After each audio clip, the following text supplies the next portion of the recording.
Halo teman-teman, apakah share screen-nya sudah kelihatan? Bisa.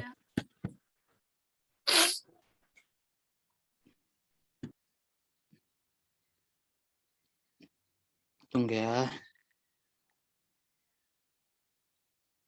Nih, apakah sudah terlihat? Halo teman-teman. Masih, Terlihat? iya terlihat. Terima kasih. Maaf ya, aku nggak bisa on cam karena share screen dari HP, jadi nggak bisa on cam.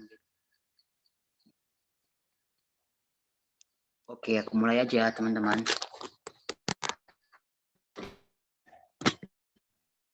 Oke teman-teman, sebelumnya aku mau nanya sama teman-teman nih. Teman-teman gimana nih persiapan BK-nya?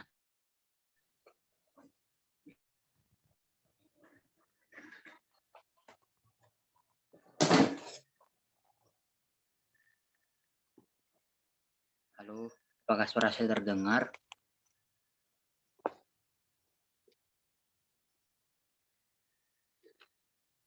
Halo semuanya. Halo. Kedengaran nggak ya suara? Tolong respon ya. Oke, aku mulai aja ya. Assalamualaikum warahmatullahi wabarakatuh. Selamat siang teman-teman semua. Jadi pada siang hari ini ada kelas ekonomi sama aku, yaitu Firman Saputra. Aku mahasiswa pendidikan ekonomi Unimed Stambul 2021. Oke, jadi kali ini kita akan bahas mengenai pasar gitu. Nah, kalau di UTBK sendiri itu soal tentang pasar itu juga lumayan ya, ada juga yang sering masuk gitu. Kalau di yang tahu dari pengalamanku gitu kan, itu biasanya yang sering masuk itu mungkin lebih ke ciri-cirinya, kelebihan kekurangannya gitu. Oke, langsung mulai aja ya. Pengertian pasar. Berbicara mengenai pasar, kita harus tahu apa sih itu pasar gitu. Mungkin teman-teman sebenarnya udah tahu ya pasar karena memang di sekeliling kita tuh udah ada pasar. Tapi apa sih pengertiannya? Jadi pasar adalah tempat bertemunya antara penjual dan pembeli untuk melakukan jual beli barang dan jasa. Nah, jadi di pasar itu penjual dan pembeli bertemu, kemudian si penjual menjual barang, si pembeli membeli barang gitu. Kemudian apa sih syarat-syarat terbentuknya pasar gitu? Yang pertama itu terdapat barang dan jasa yang akan diperjualbelikan.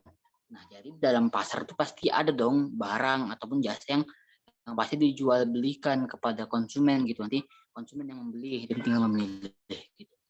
Yang kedua ada kegiatan transaksi jual beli. Yang namanya di pasar pasti ada dong transaksi jual beli gitu antara si penjual dan pembeli gitu. Yang ketiga, terdapat suatu proses tawar-menawar serta permintaan. Nah, mungkin teman-teman juga ada tahu ya, sering gitu dengar kalau di pasar itu pasti kayak ada tawar-menawar. Yang sering tuh biasanya tuh orang tua kita ya atau mama kita pasti sering tuh penjual menawarkan harga segini, tapi si pembeli malah nawar. Misalnya nih harga yang awalnya 50.000, tapi si pembeli ini menawar-nawar hingga harganya biasanya jadi 30.000 gitu. Ada interaksi yang terjadi antara penjual dan pembeli. Sudah jelas ya. Dan namanya kalau pembeli mau beli gitu pasti ya ada interaksi gitu antara si penjual dan pembeli, saling komunikasi kayak barang gitu. Yang kelima, transaksi akan terjadi saat ada kesepakatan yang terjadi antara pembeli dan penjual. Nah, jadi kan sebelum dibeli pembeli itu bertanya kepada penjual berapa harganya kira-kira gitu, bisa ditawar atau enggak. Sampai sini ada yang mau tanyakan enggak? Oke, aku anggap enggak ada ya kalau di. Oke, kita masuk ke jenis-jenis pasar. Jadi kalau dalam UTBK tuh yang sering masuk tuh pasar persaingan sempurna dan pasar persaingan tidak sempurna gitu.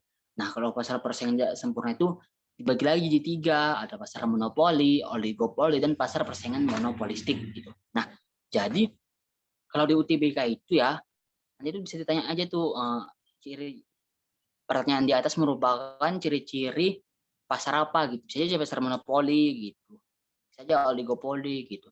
Oke, kita bahas yang pertama ya, pasar persaingan sempurna. Apa sih Kak, pasar persaingan sempurna? Nah, jadi pasar persaingan sempurna itu merupakan suatu bentuk pasar di mana terdapat begitu banyak penjual. Nah, jadi di pasar ini tuh penjualnya tuh banyak gitu. Sehingga tindakan masing-masing penjual tidak bisa mempengaruhi harga pasar yang berlaku. Baik dengan cara mengubah jumlah penawarannya maupun harga barangnya. Dalam pasar perdagangan sempurna, harga ditentukan oleh pasar. Dengan demikian, penjual dalam pasar ini adalah sebagai penerima harga atau price taker. Dia dapat menjual semua barang yang ingin dijual dengan harga pasar yang berlaku. Jadi penjual tuh bebas jual barang apa aja sesuai harganya. Harganya itu ditentukan oleh pasar. Maaf ya teman-teman kalau ada suara-suara dari motor karena rumahku juga pinggir jalan. Oke, kita masuk ke ciri-ciri pasar persaingan sempurna. Yang pertama, jumlah penjual dan pembeli banyak. Jadi dalam pasar persaingan sempurna ini penjual dan pembeli itu banyak gitu. Jadi kayak gimana ya? Banyak lah gitu. Terus barangnya bersifat homogen. Teman-teman tahu nggak apa itu homogen?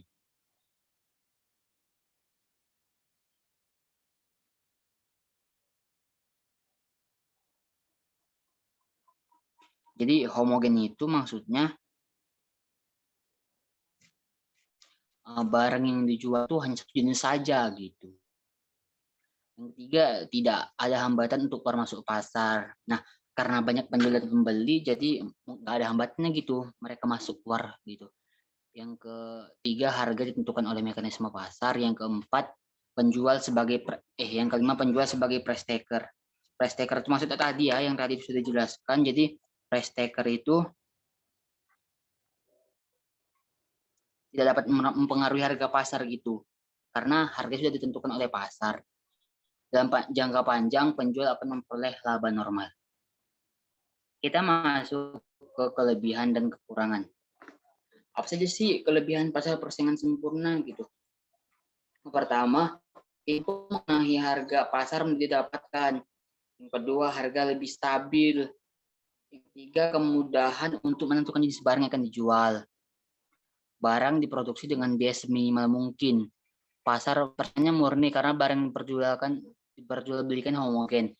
Karena homogen itu tadi, maka persaingannya itu nggak terlalu ketat gitu. Jadi karena satu barang aja tadi gitu. Kemudian kekurangannya, barang jasa kurang bervariasi. Kenapa sih kurang bervariasi gitu? Karena yang dijual tuh hanya satu jenis barang saja, dia bersifat homogen, jadi kurang bervariasi tuh. Yang kedua, motivasi untuk melakukan inovasi kurang karena dia bersifat homogen tadi, jadi inovasinya pun kurang, nggak diubah gitu. Pembeli tidak memiliki banyak pilihan, ya jelas dong karena satu jenis saja di pembeli ya nggak punya pilihan mau beli apa lagi selain barang dijual gitu. Kemudian industri atau pasar yang mendekati persaingan sempurna sangat sedikit. Oke, ada yang mau tanyakan nggak sampai sini? Belum, Kak. Ya. Oke. Kalau teman-teman mau sambil makan minum juga nggak apa-apa ya. Kita santai-santai aja sini sambil diskusi. Karena aku juga masih belajar kok. Oke, yang kedua pasar persaingan tidak sempurna.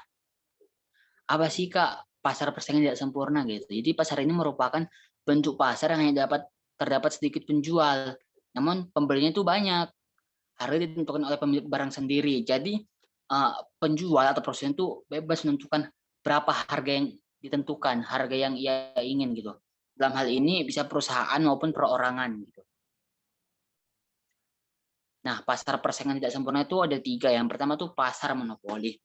Apa sih itu pasar monopoli? Jadi pasar monopoli adalah suatu bentuk pasar di mana hanya ada satu perusahaan saja gitu. Jadi pasar ini satu perusahaan saja gitu. Perusahaan tersebut menghasilkan barang yang tidak mempunyai barang pengganti yang sangat dekat, serta keuntungan diperoleh melebihi normal ya karena satu perusahaan aja, jadi labanya banyak gitu. Kemudian kita masuk ke kekurangan dan kelebihannya. Kelebihannya, satu, kemudahan untuk melakukan pengawasan karena hanya ada satu penjual. Nah, karena di pasar monopol itu cuma satu penjual, jadi pengawasan itu mudah dilakukan gitu. Kemudian keuntungan terpusat hanya pada satu perusahaan karena satu perusahaan yang menjual, jadi perusahaan ini lebih banyak mendapatkan keuntungan gitu. Yang ketiga, motivasi inovasi sangat tinggi. Keempat, ini perusahaannya maksudnya perusahaan monopoli akan semakin besar. Terus kekurangan. Pertama, eksploitasi terhadap SDA dan konsumen. Konsumen tidak punya pilihan ya karena satu perusahaan saja, jadi konsumen ya nggak punya pilihan gitu. Yang ketiga, tidak adil karena hanya ada satu perusahaan yang diuntungkan gitu. Iya dong, karena kan di pasar ini cuma satu perusahaan aja gitu. Jadi yang diuntungkan tuh juga dia gitu. Yang keempat, konsumen merasa sangat berat, harganya sangat tinggi. Jadi gini kan kalau pasar monopol itu harganya menentukan tuh perusahaan tersebut, perusahaan itu sendiri. Jadi makanya konsumen merasa berat karena harganya sangat tinggi jika si penjual menaruh harga tinggi. Teman-teman sebelumnya minta maaf karena sebagian pesan ini ada yang salah gitu. Maaf sekali ya karena nggak sesuai gitu. Karena nggak sesuai apa yang sebenarnya gitu. Oke, sampai sini ada yang mau tanyakan nggak teman-teman?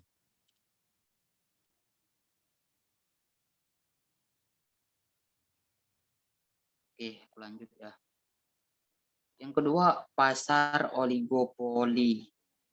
Apa sih Kak itu pasar oligopoli?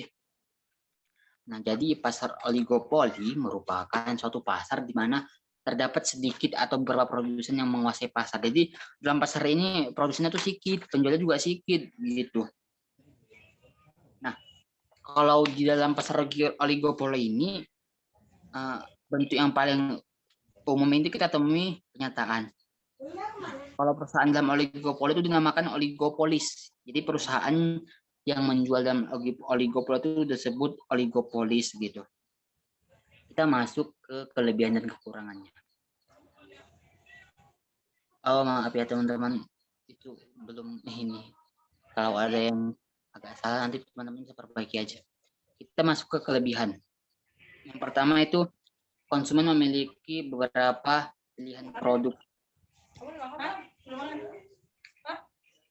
Ya karena di pasar ini ada beberapa ada beberapa penjual gitu, jadi konsumen bisa memilih gitu.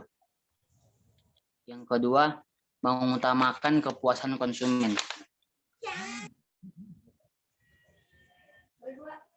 Jadi pasar oligopoli ini itu yang diutamakan itu kepuasan konsumennya gitu. Yang ketiga, mengkombinasikan teknologi dengan inovasi produk. Jadi barang yang dihasilkan itu dikombinasikan itu dengan teknologi, menggunakan teknologi yang canggih lah bisa dibilang gitu. Kalau melakukan penelitian dan pengembangan produk, jadi di dalam pasar ini sering dilakukan penelitian, terus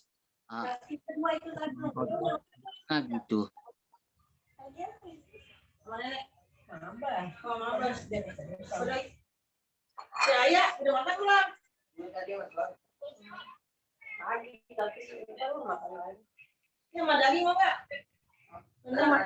Makan tuh bareng-bareng nasi banyak Tolong di-mute dong Kak.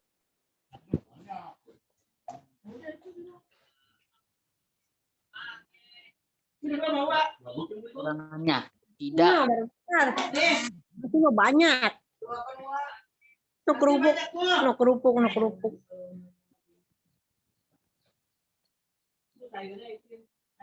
Iki mute dong Jiji.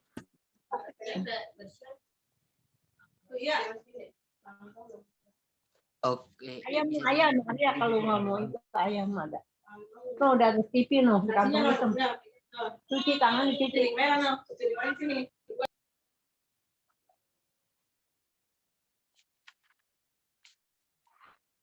Oke, kita masuk ke kekurangan. Yang pertama, tidak merataan pendapatan. Mengapa sih nggak merata gitu pendapatannya? Karena pasar oligopoli itu keuntungannya yang cukup besar, jadi dapat menimbulkan kesenjangan gitu distribusi pendapatan masyarakat, kemudian eksploitasi pembeli dan sumber daya alam. Karena apa ya, keuntungannya juga lebih besar, jadi terdapat pemborosan gitu penggunaan sumber daya alamnya gitu. Yang ketiga, ada perusahaan yang dirugikan, itu tadi karena nggak merata pendapatannya, jadi ada perusahaan yang rugi gitu, terus menimbulkan persaingan yang kurang sehat. Teman-teman, sampai sini ada yang mau tanyakan nggak?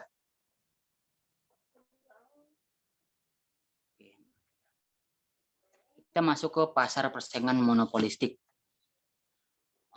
Pasar persaingan monopolistik ini terdapat banyak penjual, namun terdapat diferensiasi produk. Apa sih itu? Diferensiasi produk gitu. Jadi diferensi produk itu maksudnya barangnya itu berbagai macam, bersifat corak, memiliki ciri khas masing-masing, yaitu dari segi merek, varian rasa, kemudian pembungkus yang dihasilkan oleh masing-masing produsen. Selain itu juga ada ukurannya ataupun modelnya, warnanya, kemudian teknologi yang digunakan, pelayanannya gitu. Ini masuk ke kelebihan dan kekurangannya. Kelebihan, pilihan produk lebih banyak. Kenapa sih bisa lebih banyak? Karena di pasar persaingan monopolistik ini barang itu berbagai macam gitu, bervariasi, makanya pilihan itu banyak. Kita sebagai konsumen tuh bebas mau milih barang yang apa aja sesuai yang kita inginkan. Kita mau yang bagaimana? Mau yang merek kayak gini kah, atau yang ukurannya segini, atau yang bungkusnya seperti itu, atau modelnya, warnanya, atau apa, itu terserah kita gitu. Memilih yang mana yang menurut kita tuh kita suka gitu. Kemudian keluar masuk pasar meningkatkan kreativitas. Nah, karena banyak penjual, jadi bebas tuh orang masuk keluar pasar gitu. 3, masing-masing pelanggan mendapatkan keuntungan berdasarkan pelanggan yang loyal membeli produknya. Nah, jadi kan ini barang berbagai macam ya, berbagai jenis gitu. Jadi setiap ada pembeli yang membeli gitu, pasti itu kan menambah keuntungan ini ya, yang penjual. Jadi masing-masing pelanggan itu mendapatkan keuntungan gitu berdasarkan pelanggan yang loyal membeli produknya gitu. Yang keempat, produsen dapat menentukan harga. Karena ini barangnya lebih kayak di inovasi ya, berbagai macam gitu, banyak jenisnya berdasarkan mereknya gitu. Jadi merek dan lain-lainnya gitu. Jadi produsen itu bebas menentukan harga mau berapa sesuai dengan biaya yang dikeluarkan saat membuatnya. Kekurangan, memicu timbul persaingan yang tidak sehat. Ya karena itu tadi, karena pastinya kan semakin bagus barang yang dihasilkan, maka ada juga tuh orang-orang di sekitar situ yang jualan tuh kayak iri gitu lihat barang si A itu bagus, sementara barang dia enggak. Jadi kayak ada kesenjangan sosial gitu, kayak iri gitu, makanya menimbulkan persaingan tidak sehat gitu. Terlalu banyak perusahaan kecil, karena di perusahaan ini itu banyak ya yang jual, jadi itu dan juga perusahaan-perusahaan kecil gitu. Kemudian konsumen konsumen membeli dengan harga lebih tinggi. Itu tadi gitu kan, karena barangnya sudah berinovasi, terus sudah berbagai macam ragamnya gitu, sesuai yang dibuat gitu. Jadi konsumen tuh beli dengan harga tinggi sesuai dengan yang ditentukan oleh produsen. Misalnya nih produsen menentukan harga segini, sesuai kualitasnya juga dong. Nah, maksudnya gitu. Ada harga dan kualitas gitu. Memungkinkan kenaikan harga karena adanya inovasi. Nah, karena di dalam pasar persaingan monopolistik tuh barangnya tuh kayak berinovasi sesuai yang saya bilang tadi, yang ada sesuai kualitasnya sudah bagus, tentu merek, ukuran sesuai yang kita inginkan. Misalnya nih kita mau beli barang yang merek ini, kualitasnya bagus, ukuran seperti ini, kemasannya juga bagus, maka harga pun bisa naik gitu karena ada inovasi tadi gitu. Terus dalam pasar persaingan monopolistik ini mirip dengan pasar persaingan sempurna. Perusahaan mungkin dapat ya memperoleh keuntungan atau laba, atau menderita kerugian, tapi mudahnya masuk ke industri itu. Oke teman-teman, ada yang mau tanyakan nggak sampai sini?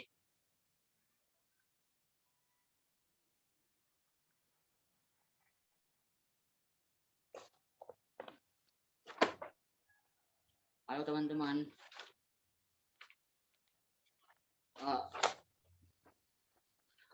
Jadi ini sebenarnya materi udah habis sih. Aku ini buat segini aja. Jadi teman-teman juga nanti bisa ya cari di referensi lain gitu. Tentang materi yang lain gitu. Karena yang sepengalaman aku di BK gitu, soal-soal yang sering keluar tuh soal-soal pasar tuh yang seperti ini gitu. Kayak misalnya ditanya nih, dari pertanyaan di atas, termasuk ke dalam pasar apa gitu, kelebihannya itu pasar apa gitu. Jadi teman-teman ada yang mau tanyakan nggak?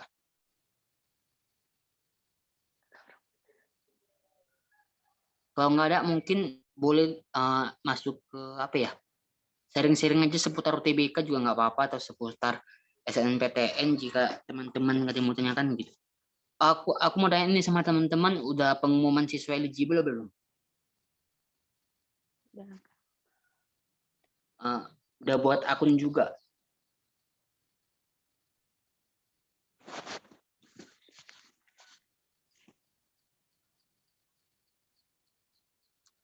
Halo teman-teman semua. Tunggu ya, kita buka Zoom-nya.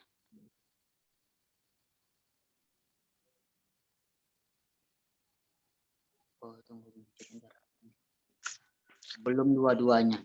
Oke, nggak apa-apa karena waktunya masih ada beberapa lagi. Jadi ini seperti masih rame-ramainya, makanya sering error gitu. Jadi teman-teman ini udah ada pilihan belum? Mau masuk PTN apa, jurusan apa gitu?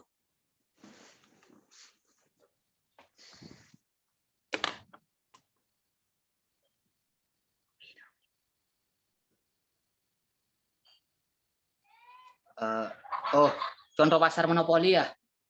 Oke, contoh pasar monopoli itu ada yang tanya tadi.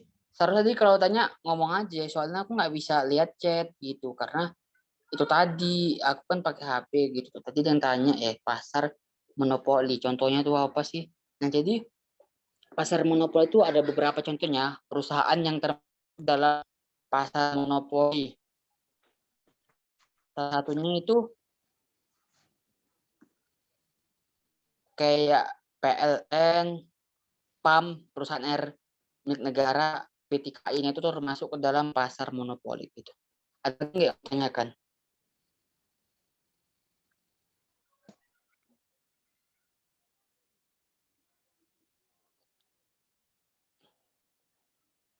Halo teman-teman, seperti teman. Oke, ada yang mau tanyakan lagi? Kak, bisa diulang contoh perusahaan yang masuk monopoli? Oke, jadi perusahaan yang termasuk monopoli ya yang aku tahu itu kayak PLN, terus perusahaan air minum milik negara atau PAM, perusahaan kereta api gitu. Karena kan hanya itu kalau pasar monopoli kan itu hanya satu perusahaan saja yang menguasai gitu. Jadi itu salah satu contohnya gitu. Ada lagi nggak? Teman-teman juga nanti bisa cari di Google lagi ya contohnya yang lain gitu. Halo, ada lagi nggak nih? Kalian kok diem-diem aja sih?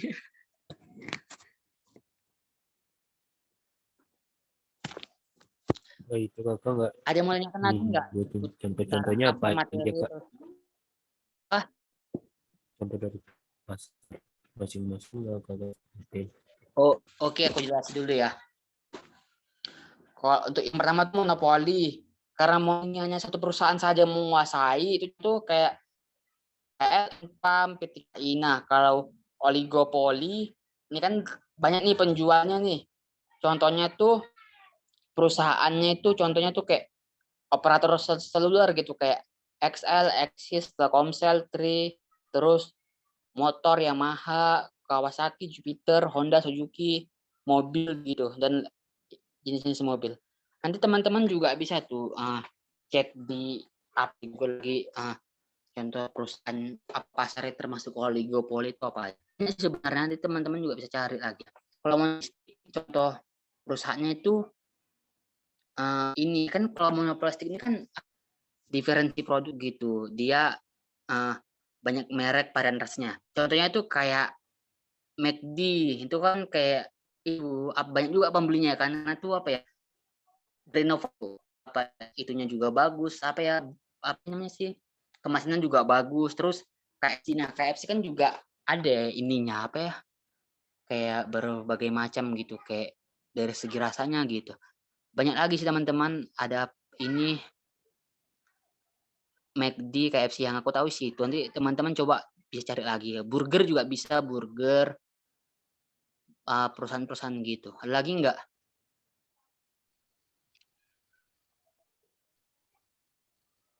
Tunggu ya. Kalau tunggu ya, aku tanya. Kalau teman malu mau tanya langsung nanti bisa chat aku aja ya.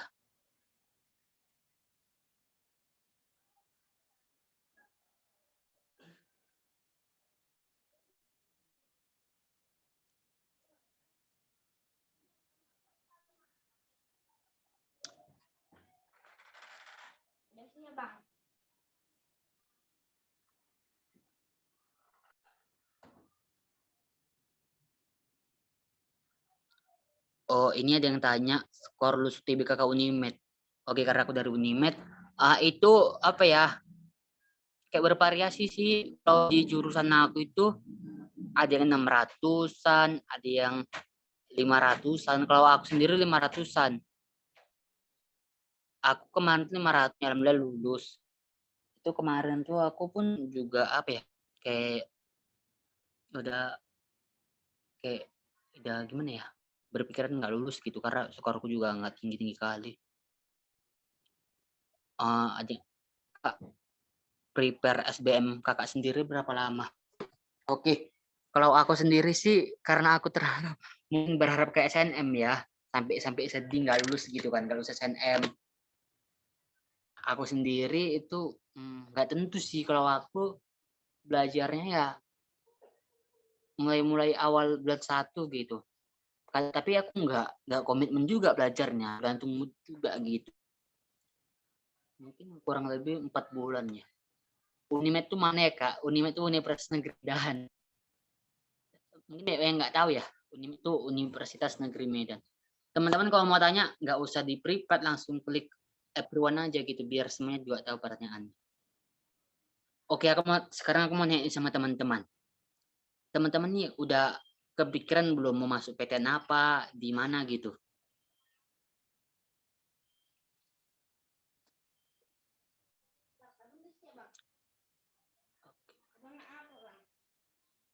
Oh, dari jauh. Iya, nggak apa-apa, nggak apa-apa. Udah, Kak. Ketik mau jurusan apa, PTN apa gitu. Udah ini Maulana udah. Nah, kalau Maulana sendiri gimana nih? Mau daftar jurusan apa dan sama PTN apa? Coba ngomong dong.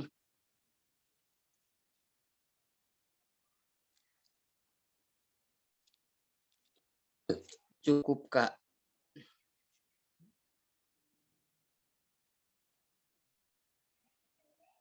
Pendidikan akuntansi UNY. Wah, keren juga. Kemarin tuh Kakak daftar akuntansi tapi ditolak. Ya, akuntansi memang oke, Kakak udah berapa kali. Pilihan kedua masih PTN kedua masih bingung. Oh, kalau masih bingung ya udah, satu PTN juga bisa kan, 2 jurusan gitu. Tapi dipikirkan aja lagi gitu, kayak apa ya? Diskusi juga sama ortu gimana baiknya gitu. Kalau memang dikasih jauh ya udah, kamu pilih yang PTN yang memang kamu minati gitu. Tapi kalau nggak dikasih ortu keluar pulau, yang ambil yang dalam provinsi aja gitu.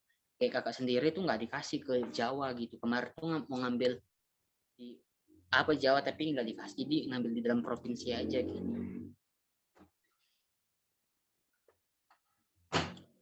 Ada lagi nggak yang menanyakan?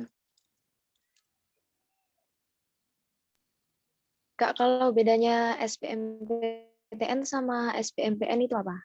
Oke, aku jelasin ya. Nah, kalau SBMPTN itu kan seleksi bersama masuk perguruan tinggi negeri. Itu artinya, nah itu untuk masuk PTN umum gitu kayak UI, UGM, masuk ini juga bisa masuk Univ Islam tapi yang jurusannya yang umum.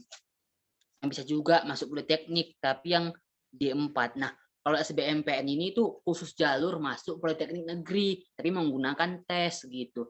Sama juga sih kayak SBM PTN sama SBMPTN tuh beda, hanya namanya yang hanya mungkin dari segi tesnya aja.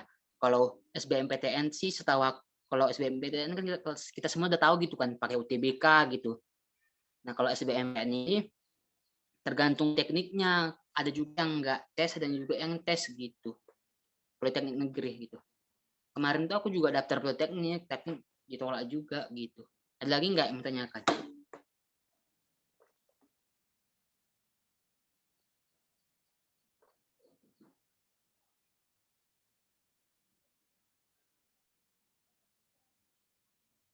Buat D3 dari PTN gimana bisa pakai SBM? Oh, ya. Kalau di PTN sih setahu aku itu kayak ada seleksinya sendiri gitu, kayak seleksi program diploma gitu sih setahu aku ya. Kalau D4 mungkin yang bisa ya, kalau SNMPTN sama SBMPTN. Kalau SBMPN ya SBN memang D3 gitu kalau untuk SBMPN. Kan sekarang tuh udah digabung ya Politeknik ke SNMPTN, yang D4-nya aja, kalau yang D3 masuk SNMPN gitu.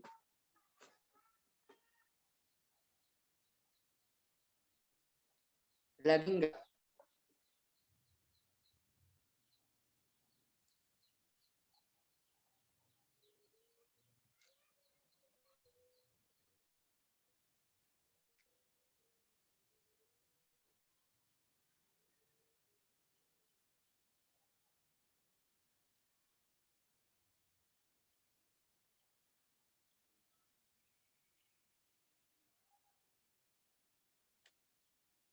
Kalau teman ada yang mau ditanyakan lagi enggak gitu.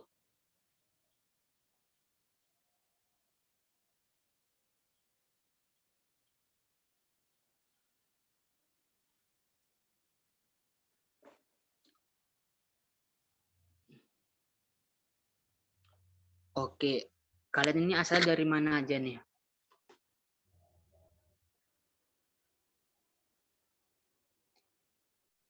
Kalau ada yang mau tanyakan lagi, tanya aja ya. Soalnya masih ada waktu lagi nih.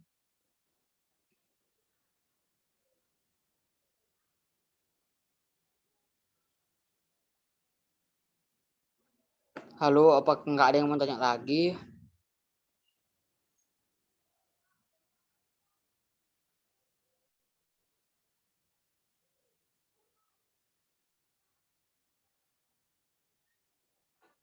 Oke, ya sama-sama. Oke, jadi pesanku buat teman-teman semua, semangat.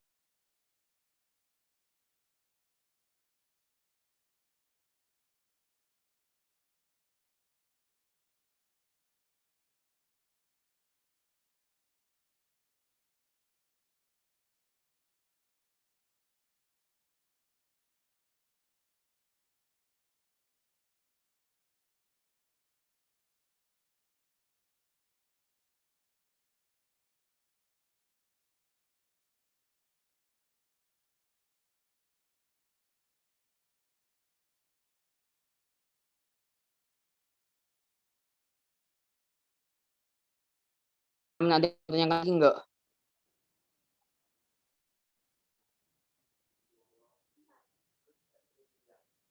Banyuwangi Kak, Malang Kak. Oke.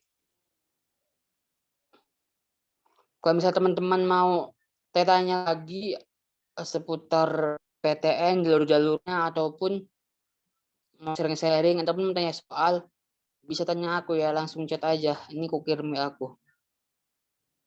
Tuh, kalau emang teman-teman masih mau tanyakan gitu, seputar jalur masuk PTN, ataupun mau tanya-tanya soal juga nggak apa-apa.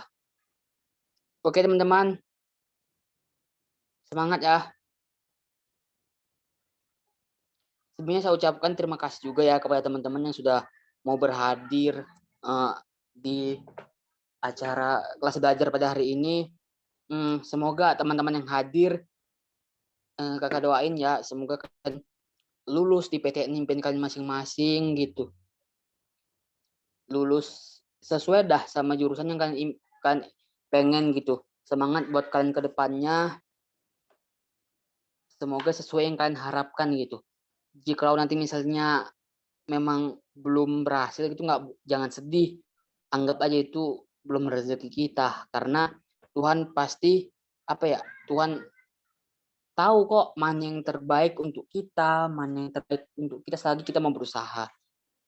Cerita dari teman aku sendiri sih, aku itu beberapa kali ya gitu lah PTN. Yang pertama, oke nggak apa ya, sambil ini aku cerita jadi motivasi juga buat kalian. Aku ditolak 3 jalur undangan. Yang pertama SNMPTN, kemudian SNMPN, SPAN PTKIN. Aku sebenarnya ditolak. Jujur sedih juga ditolak gitu 3-tiganya. Tapi ya aku mikir ya udah ikuti aja jalurnya gitu kan. Sampai pada akhirnya lulus di SBMPTN walaupun pilihan kedua gitu.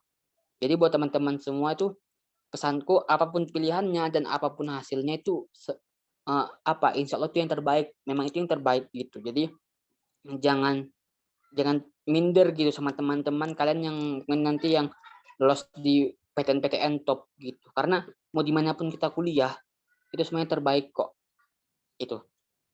Terus kalau teman-teman mau kuliah tapi terhalang biaya gitu, sama kok aku juga dulu mau kuliah biaya itu terhalang gitu, karena memang sulit gitu untuk biaya gitu. Jadi kalian tuh nggak apa-apa, jangan kalian biaya dulu, berusaha ya, insya Allah kalau untuk biaya tuh ada kok. Nanti kan juga bisa daftar beasiswa tuh kayak beasiswa KIP. Nah, kan daftar aja. Nanti kalau teman-teman tanya seputar beasiswa KIP, chat aja aku, nanti insya Allah aku jawab gitu. Oke teman-teman, semangat. Ada lagi nggak? Terima kasih Kak, semangat juga kuliahnya. Siap, semangat juga nih buat kalian yang kelas 12 pasti bakal menghadapi ujian-ujian ya, ujian US, ujian dan lain-lain. Oke, terima kasih semuanya. Aku tutup aja ya. Sekian pertemuan kita pada hari ini, semoga bermanfaat dan semoga teman-teman dapat lulus di PTN impiannya masing-masing. Saya akhiri, assalamualaikum warahmatullahi wabarakatuh.